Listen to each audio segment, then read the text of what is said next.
로 태어난 다른 형제들과는 달리 남달리 크고 볼품없이 태어난 미운 오리는 못생긴 외모 때문에 다른 오리들에게 조롱을 당하게 됩니다.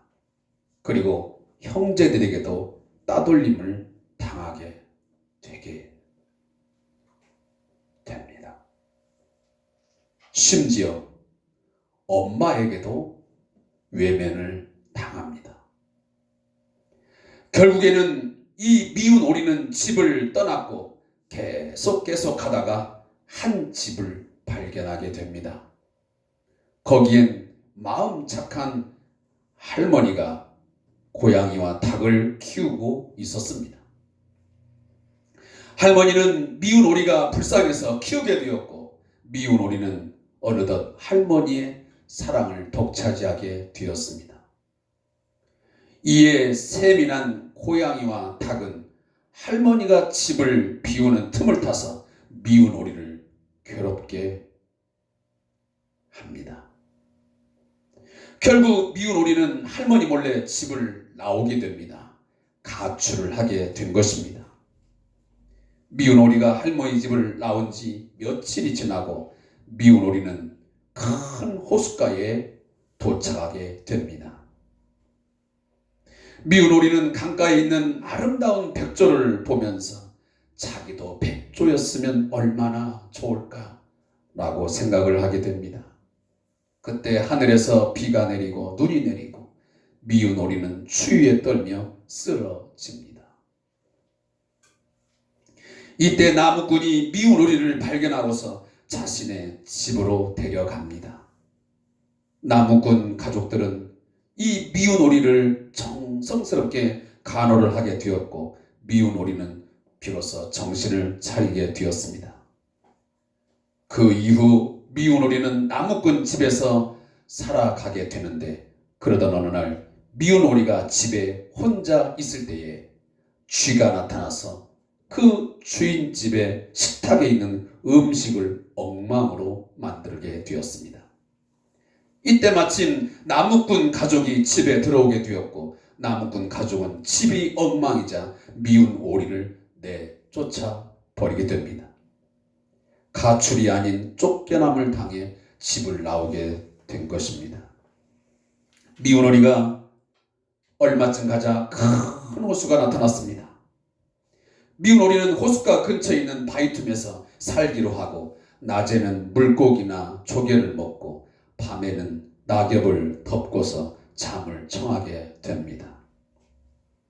호수가 어릴 때는 친절한 들쥐가 음식을 나누어 주었습니다.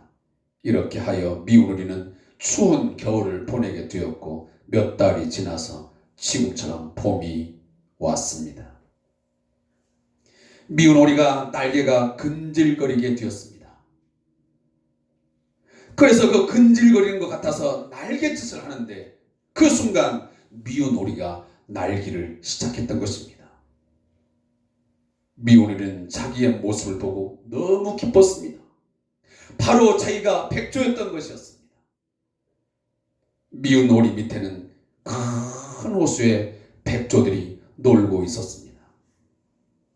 미운 오리는 백조들이 자기를 따돌릴까봐 도망을 갔지만, 백조들이 같이 놀자는 말에 기분이 좋아지게 되었고, 거기에 응을 하여 함께 살아가게 됩니다.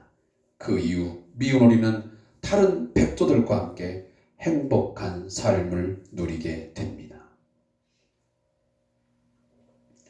덴마크 작가 한스 크리스티안 안데르센의 동화인 미운 오리 새끼의 줄거리입니다. 이 동화는 우리에게 미운 오리 새끼의 관점으로 백조인 자신을 바라보고 있는 것은 아닌지, 혹은 백조인 관점으로 오리인 자신을 바라보고 있는 것은 아닌지 묻고 있는 것입니다.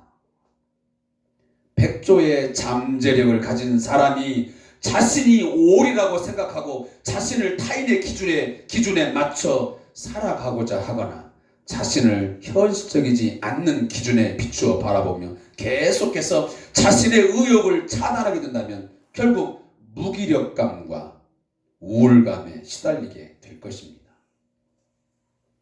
백조의 잠재력을 가진 미운 오리 새끼의 사람은 낮은 자존감에 시달릴 수밖에 없다는 것입니다. 자신 스스로가 미운 오리 새끼라고 규정을 해버리고 자신과 기질이 다를 수밖에 없는 배다른 오리 형제들과 자신을 끊임없이 비교합니다. 자신에 대해서 스스로 만족하지 못하고 자신의 삶까지도 무가치하다고 여기게 되는 것이지요. 하지만 미운 오리인 사람 중에서 자신 안에 있는 백조의 잠재력이 있다고 생각하고 현실에 바탕을 두고 최선을 다하는 사람도 있습니다. 결국 자신 안에 빛나는 백조를 생각하는 사람은 자신의 가치에 대한 믿음, 삶에 대한 만족감, 그리고 희망을 쉽게 버리지 않습니다. 타인의 기준으로 자신을 바라보며 상심하기보다는 꾸준히 자신 안에 백조를 연마시키기 위해서 노력을 하게 되는 것입니다. 제가 오늘 이 동화 이야기를 서론적으로 말씀을 드리는 것은 우리의 신앙생활을 하는 성도들 보면 우리에게도 이런 미운 오리 새끼 컴플렉스가 있는지 모른다는 것입니다. 자신 안에는 백조와 같은 그런 잠재력이 있는데 그 자신의 내면을 바르게 바라보지 못하고 왜 나는 이거밖에 되지 못해? 왜 이렇게 살아야 돼? 내 삶은 왜 이래? 라고 하면서 끊임없이 자신을 비하하고 좌절하면서 원망하는 삶을 살아가는 사람이 있다, 그런 말입니다. 사랑하는 성도 여러분, 하나님이 우리를 어떤 존재로 만들어 주셨습니까? 이미 에베소서 2장에서 우리가 말씀을 통해서 묵상했지만 전에는 우리는 어두움 가운데 살던 자였고 죄와 허물로 죽었던 자였습니다. 우리는 하나님께 소망이 없는 자였습니다. 세상의 욕심에 이끌려 살다가 죽을 수밖에 없는 그러한 절망적인 인간이었습니다. 그게 예수 믿기 전에 우리의 모습이었습니다. 그러나 이제는 우리가 예수를 알고 예수를 믿고 예수 안에 거하는 순간 우리는 어떤 존재가 되었습니까? 물론 우리의 겉모습은 미운 오리새끼처럼 되는지는 모르겠지만 우리 안에는 백조와 같은 잠재력이 있는 존재로 하나님께서 만들었음을 믿으시기 바랍니다. 예수와 함께 죄에 대하여 죽고 예수와 함께 살리셔서 함께 일으키심을 받아 함께 하늘에 앉히심을 받은 영광스러운 하나님의 사람으로 변화된 줄로 믿으시기 바랍니다. 세상에 어떤 피조물과도 비교할 수 없는 하나님의 형상, 하나님의 형상을 따라 만들어진 존재라는 사실을 우리는 한순간도 잊어서는 안 됩니다. 내가 어떤 형편과 어떤 처지에 놓여져도 나는 예수 그리스도 안에서 새로운 피조물로 창조되었음을 여러분 시인하시고 고백하시길 바랍니다.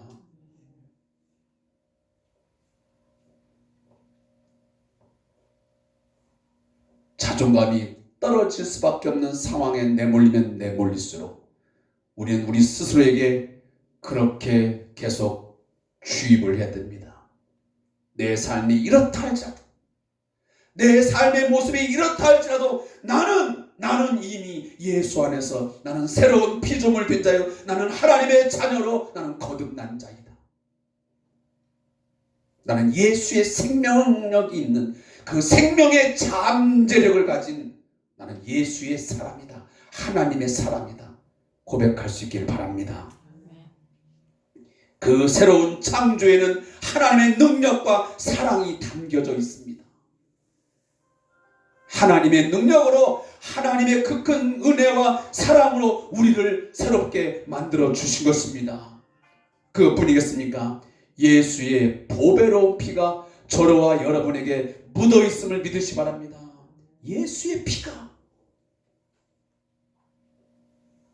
여기 서 있는 저의 인생에도 제 삶에도 끊임없이 예수의 피가 묻어 있고 그 예수의 피가 흘러가기 때문에 제가 오늘도 살아갈 수 있는 것이고 제가 이 자리에 설 수 있는 것이고 앞으로 살아갈 이유가 있는 것이 예수의 피가 없다면 예수의 고난 받으신 예수의 그 피묻음이 없었다 한다면 저와 여러분은 있어야 할 이유가 없는 것이고 살아가는 삶의 소망이 없습니다.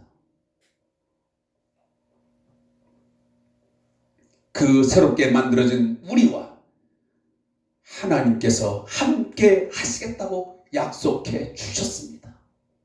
세상 끝날까지 그 하나님께서 새롭게 창조된 바로 우리들, 우리 교회와 함께 하시겠다고 약속해 주신 것입니다. 우리같이 허물 많고 부족한 사람들에게 하나님은 뭐라고 말씀하십니까? 그의 거하실 처소 성전 삼으시겠다고 말씀하셨습니다.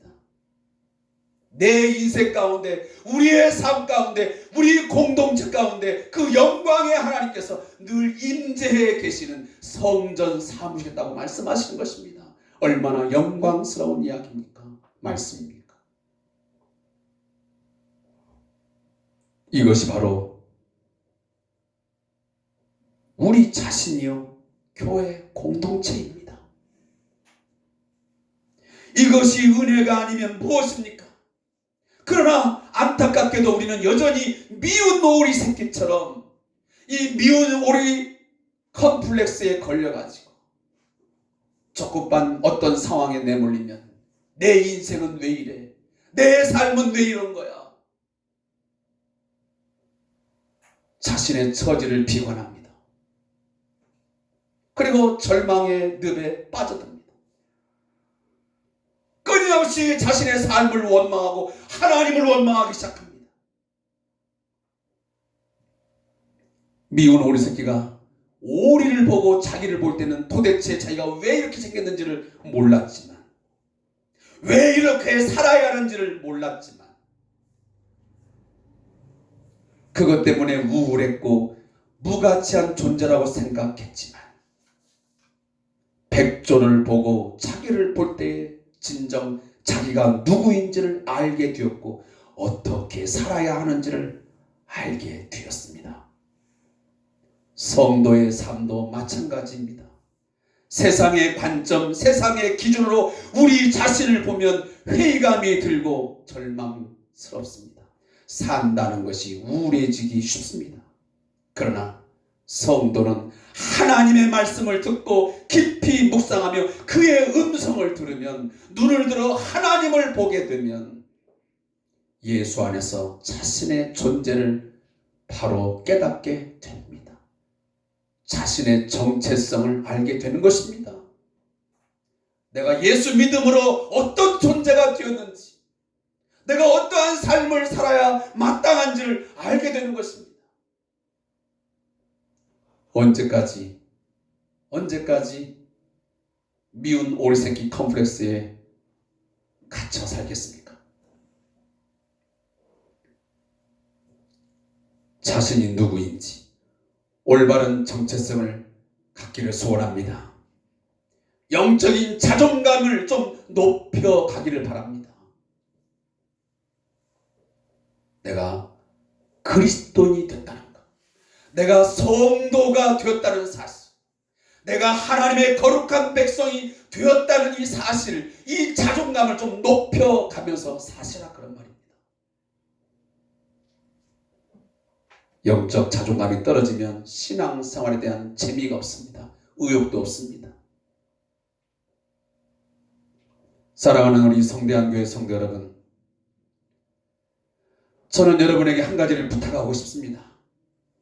우리의 삶이 우선적으로 내가 주를 위해서 무엇을 드려야 하는가에 대한 고민보다는 하나님께서 우리를 어떻게 어떤 존재로 만드셨고 그가 우리에게 원하시고 바라시는 것이 무엇인가에 대해서 깊이 묵상하면서 부르신 목적을 이루어 드리는 삶이 되기를 간절히 소망합니다.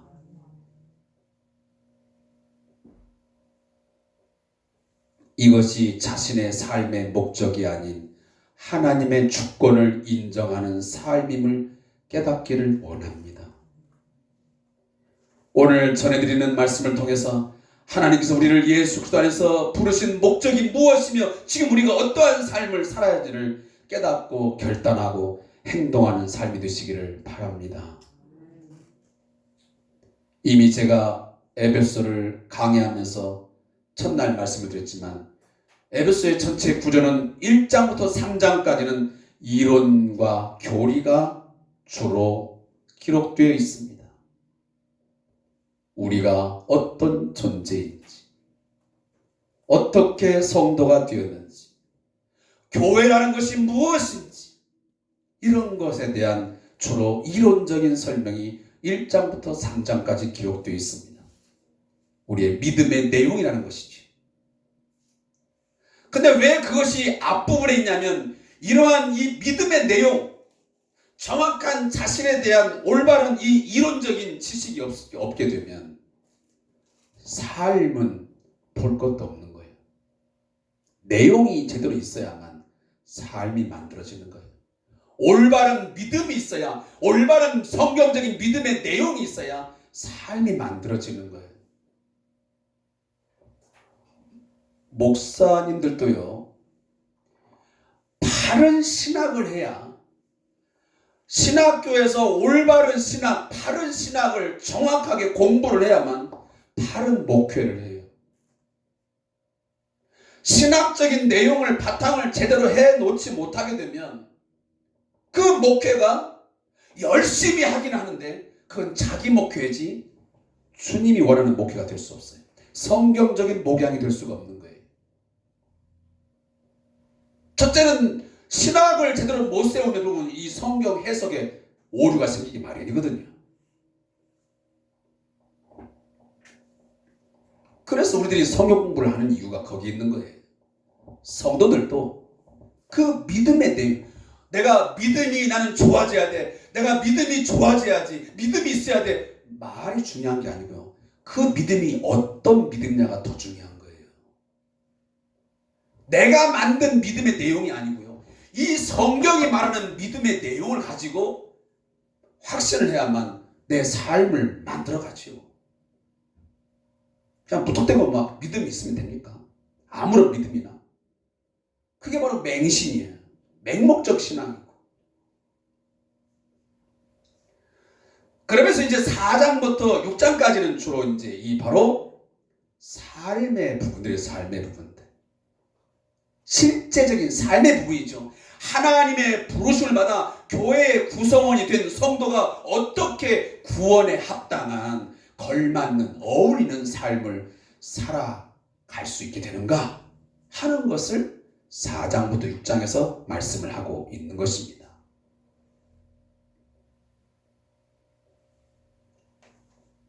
특히 이 에베소는 교회의 이 공동체에 대한 이 이론적인 설명과 실제적인 삶을 굉장히 중요하게 다루고 있습니다. 교회의 공동체의 일원이 된 성도는 한 몸 공동체를 이루는 지체로서 다른 지체들과 함께 연합을 이루어서 그리스도의 장성한 분량까지 자라가야 한다는 권면을 4장 1절부터 16절까지 하고 있습니다.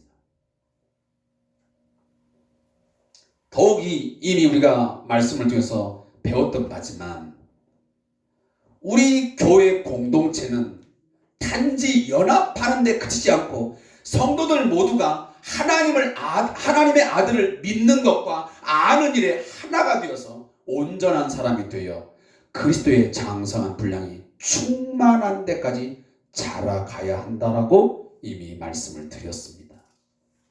그래서 우리의 신앙은 어느 한 텀에 머물러서는 안 됩니다. 지속적으로 자라가야 됩니다.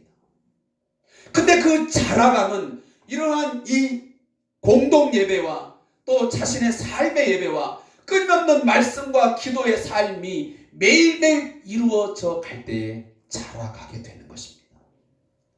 학생들이 공부에 대한 그 역량도요, 매일매일 예습하고 복습을 해야만 그 실력이 자라가는 거 아니겠습니까?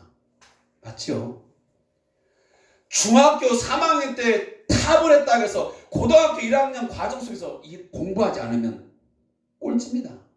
점점 막 떨어집니다. 마찬가지로 우리의 신앙의 삶도 지금 내가 어느 정도 올라왔다 해서 그것을 계속 머무르게 되면 내 신앙은 퇴보합니다. 믿음 없는 자처럼 살아갑니다. 특히 오늘 에베소 4장 17절 이하에 보면 그리스도의 몸된 교회의 지체 구성원들이 새 사람을 입은 자답게 삶을 어떻게 살아야 되는지를 쭉 말씀을 합니다. 그 가운데 지난주에 제가 어떤 말씀을 드렸냐면 새 사람을 입은 자답게 살아가는 삶의 첫 번은 첫째 뭐라고 했죠? 거짓을 버리고 참된 것을 말해야 된다라고 제가 말씀을 드렸습니다. 거짓이 무엇입니까? 남을 기만하는 것입니다. 허위 등 진실되지 못한 행위를 총체적으로 일컫는 말이 거짓입니다. 이는 얼토당토한 않는 거짓말이 아니라 진실과 유사해 보이나 실제는 거짓인 교묘한 거짓말을 가리킵니다. 교묘한 거짓말. 하와를 미혹에 넘어뜨려 하나님을 향한 진실함과 깨끗함에서 떠나게 한 그 부패하게 한 그 거짓말이 바로 마귀의 거짓말이었습니다. 마귀 이 뱀의 간계한 말이었죠. 이처럼 이 거짓이라고 하는 것은 하나님 앞에 진실함과 깨끗함에서 떠나게 할 뿐만 아니고 우리 교회 공동체에 있는 다른 지체를 미혹하게 되고 결국은 자신의 유익만을 도모하는 행위가 되는 것입니다. 하나님과의 관계를 깨뜨려버리고 인간 상호간 사회와 공동체의 신뢰와 사랑을 무너뜨리게 하는 것이 바로 거짓인 거죠. 그래서 제가 지난주 여러분에게 읽었던 성경 말씀 요한복음 8장 44절이 생각나십니까? 너희는 너희 아비 마귀에게서 났으니 너희 아비의 욕심대로 너희가 행하고자 하느니라. 그는 처음부터 살인한 자요 진리가 그 속에 없으므로 진리에 서지 못하고 거짓을 말할 때마다 제 것으로 말하나니 이는 그가 거짓말쟁이요 거짓의 아비가 되었습니다. 이처럼 거짓은 마귀의 특징이요 마귀의 속성입니다. 마귀의 것입니다. 의와 진리의 거룩함으로 새 사람을 입은 우리들이 여전히 거짓말을 하면서 자신은 하나님의 자녀라고 말할 수는 없는 것입니다. 거짓을 밥 먹듯이 하는 사람 있지 않습니까? 새 사람을 입은 자라고 말하면서 정말 어울리지 않는 그런 거짓말을 너무 습관적으로 하면서 공동체를 힘들게 하는 사람들이 있다 말입니다. 성도들에게 온갖 그럴듯한 말과 행동으로 환심을 사고 결국은 자신의 유익을 위해서 사기를 치고 교회 공동체에 크나큰 아픔과 고통을 안기고 도망가는 경우도 종종 있습니다.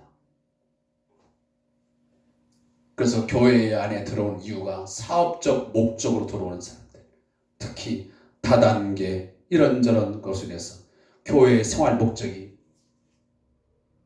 악의적이고 마귀적인 사람들이 있습니다. 사랑하는 성도 여러분, 성도들은 이러한 것에서 완전히 떠나 자신의 유익을 구하는 언행이 아닌 모든 사람에게 이 교회 공동체에게 유익을 끼치는 그리고 그 교회 공동체를 세워나가는 데 필요한 그 것, 바로 각각 이웃과 더불어 참된 것을 말할 수 있어야 됩니다. 왜요?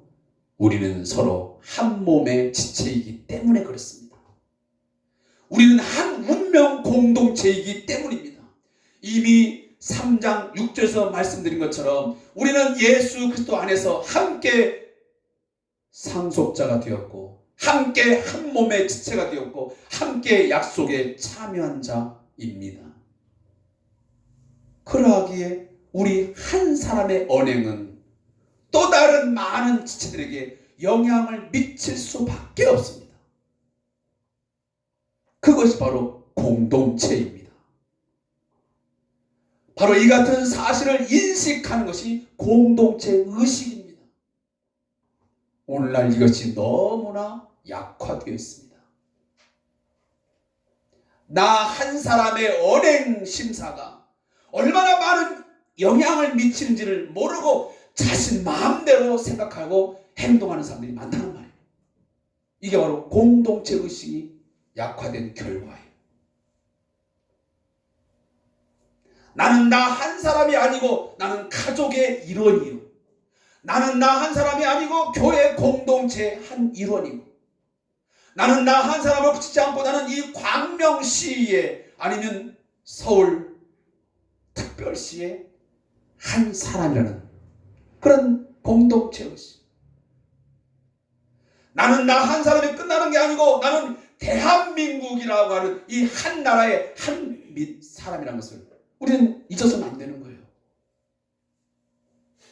그것을 대표하는 것입니다. 우리는 한 몸에 붙어있는 지체이기 때문에 상대방이 해를 입고 어려움을 당하면 결국 자신이 해를 입는 것과 다를 바가 없습니다. 두 번째는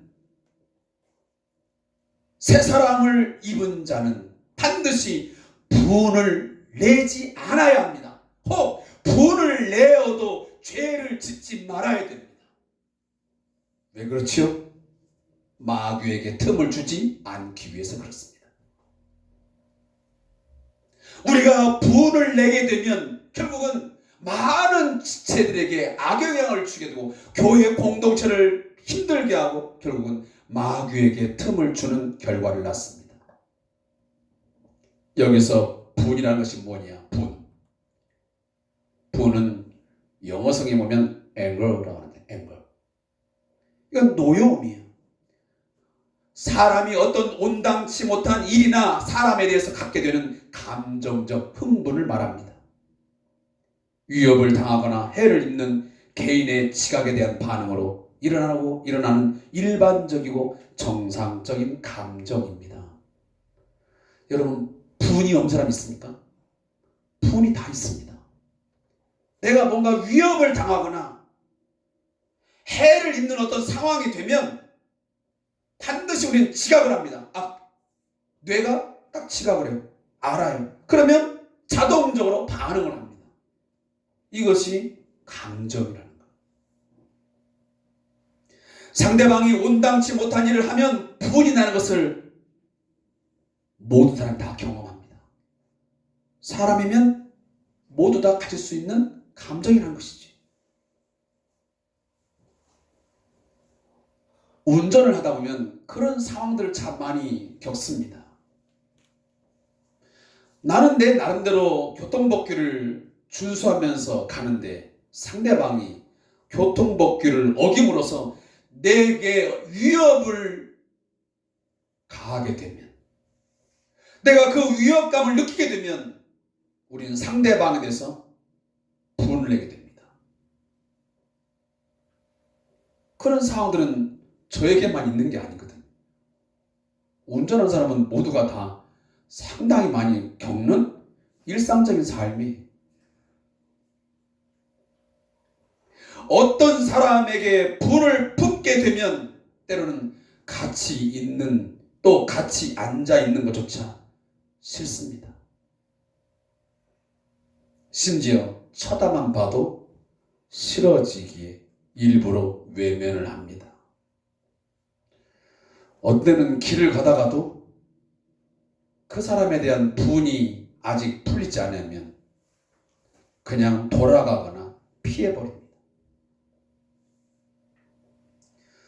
어때는 상대방이 나에게 말을 걸어오는 것조차도 싫습니다.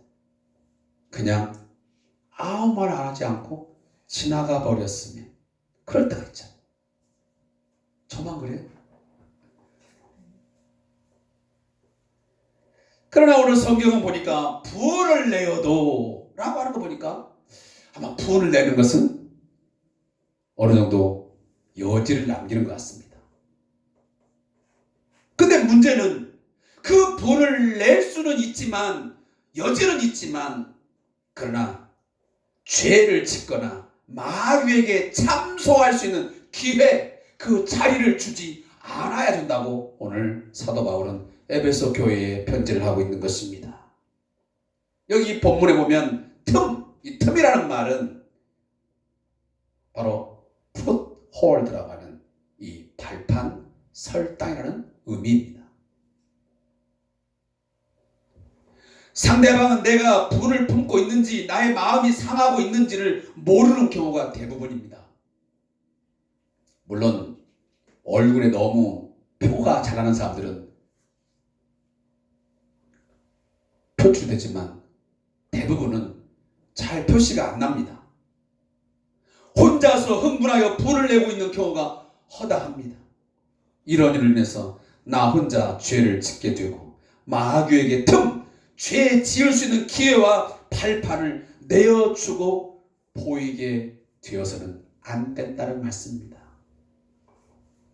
여러분, 성경에 보면 분을 내어서 결국은 마귀에게 기회가 준, 하지만 죄를 지을 수 있는 기회를 제공해 준 사람이 있습니다. 그게 누구입니까? 바로 가인입니다. 창세기 4장 6절에서 여호와께서 가인에게 이렇게 말씀하십니다. 네가 분하여 함은 어찌미며 안색이 변함은 어찌미뇨. 가인은 동생 아벨과 자신의 제사를 받지 않은 하나님을 향해 분을 내더니 다음에는 안색이 변합니다. 마침내는 동생 아벨을 들에서 쳐서 죽이는 살인죄를 저지르게 되었습니다. 마귀에게 결국은 틈을 보이게 된 것입니다. 악한 자들의 분노는 그 분노가 말에만 그치지 않습니다.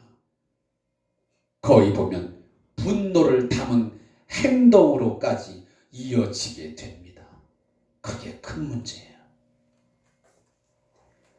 예수님의 말씀에 끝까지 늘 분노하며 가슴에 품었던 사람들이 있습니다. 바리새인, 서기관, 그리고 유대인들입니다. 그들은 예수님이 하시는 말씀에 대해서 늘 브레이크를 겁니다. 분을 품습니다. 저런 신성모독을 죄. 저 하나님을 모독하는구나 하면서 결국은 예수님을 온갖 수모와 모욕감을 주는 행위들을 합니다. 뺨을 치고 침을 뱉고 사정없이 예수님을 때리고 욕하고 마귀에게 틈을 주어 큰 죄를 짓게 된 것입니다. 이번 한 주간 동안 우리가 종려 주일을 비롯해서 고난 주간을 우리가 지내게 되겠지만 이 고난 한 주간 동안에 그 예수님의 삶을, 그 행적을 찾아보면 이러한 무리들의 악행이 여실히 드러납니다. 분하여 예수님을 향하여 거침없이 말들을 쏟아내고 결국은 십자가에 매달린 그 예수님을 향해서 모욕적인 말들을 퍼부어대게 된 것이지. 우리도 마찬가지입니다. 우리도 분을 품게 되고 그 분을 빨리 해결하지 못하게 되면 그 분은 결국은 마귀에게 틈을 주어서 발판을 만들어 주어가지고 마귀에게 우리를 참소할 수 있는 그 거리를 제공해가지고 죄를 짓게 되는 것이지. 그렇기 때문에 오늘 본문은 해가 지도록 분을 품지 말고 라고 합니다. 유대인들에게 해가 지는 것은 하루가 끝나는 시간이자 곧바로 하루가 시작되는 시간입니다. 우리하고는 시간 개념이 다릅니다. 유대인들은 해가 지는 시간부터 시작해서 다음날 아침까지가 하루입니다. 개념이 다른 우리가 하고. 그러므로 해가 질 때까지 분을 가지고 있는 것은 새로운 날에도 분노를 버리지 못하는, 즉 분노가 지속되는 상태를 가지는 것이기 때문에 해가 지도록 분을 품지 말라고 말씀하고 있는 것입니다. 그날의 분은 그날의 끝을 내라는 것입니다. 상대방도 모르는 분을 품고 잠자리에 들게 되면 하나님과의 관계도 멀어지게 되고 결국은 자신의 영적 상태도 큰 해를 입히게 됩니다. 육체적인 건강에도 매우 안 좋습니다. 그래서 사람이요, 이 분을 낼 때마다 이 독을 내 마음에 심는 겁니다. 그래서 사람이 막 화를 내고 막 분을 내면서 이 침을 튀기잖아요. 그 침을 빼다가 바르잖아요. 그 침이 얼마나 독성 있는지 웬만하면 죽인다잖아요. 야고보서 1장 19절 20절에 보면 내 사랑하는 이들아 너희가 알지니 사람마다 듣기는 속히하고 말하기는 더디하며 성내기도 더디하라. 사람이 성내는 것이 하나님의 의를 이루지 못함이라. 사랑하는 성도 여러분, 결론을 맺습니다. 의와 진리의 거룩함으로 새 사람을 입은 사람들은 분노의 감정은 물론 오를 수 있지만 그 분노의 감정을 하루빨리 그날 안에 빨리 정리하여 지속되지 않도록 해야 합니다.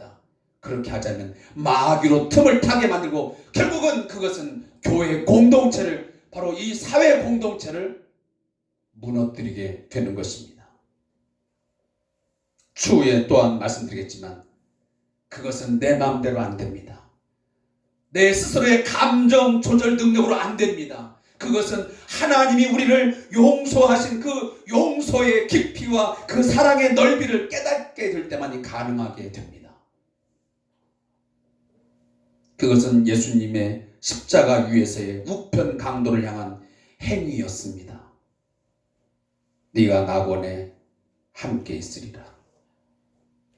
초대교회의 성령과 지혜가 충만한 7 집사 중 그 스데반이 자신을 향하여 돌을 던지는 그 무리들을 향해서 용서를, 사랑을 베풀었습니다. 그것이 그의 힘으로 되었겠습니까? 하나님의 사랑을 깨닫고 그 하나님의 사랑이 작용을 했기 때문에 가능했던 것입니다.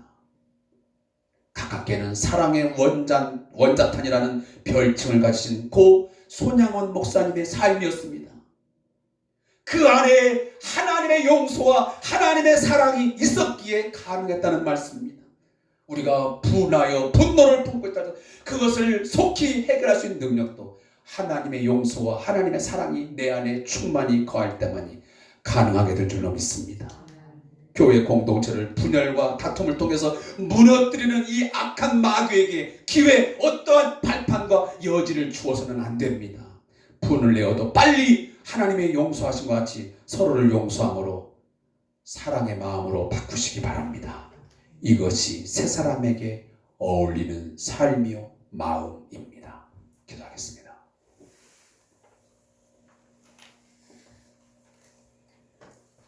하나님 아버지, 저희를 그리스도 안에서 새 사람 입게 하여 주셨사오니 감사합니다. 우리의 겉모습은 여전히 미운 오리 새끼 같지만 그러나 우리 안에 백조의 잠재력을 허락하여 주셨음을 감사합니다. 우리가 이미 하나님의 백성, 하나님의 거룩한 백성, 교회 공동체의 일원이 되었사오니 거기에 걸맞는 삶을, 어울리는 삶을, 어울리는 마음을 갖게 하여 주시옵소서. 분을 내어도 죄를 짓지 말게 하시고 마귀에게 틈을 주지 않는 지혜로운 성도들 되게 하여 주옵소서. 예수님의 이름으로 기도합니다. 아멘. 찬송가 436장 1절을 우리 들으시고 축도함으로 예배 마치겠습니다.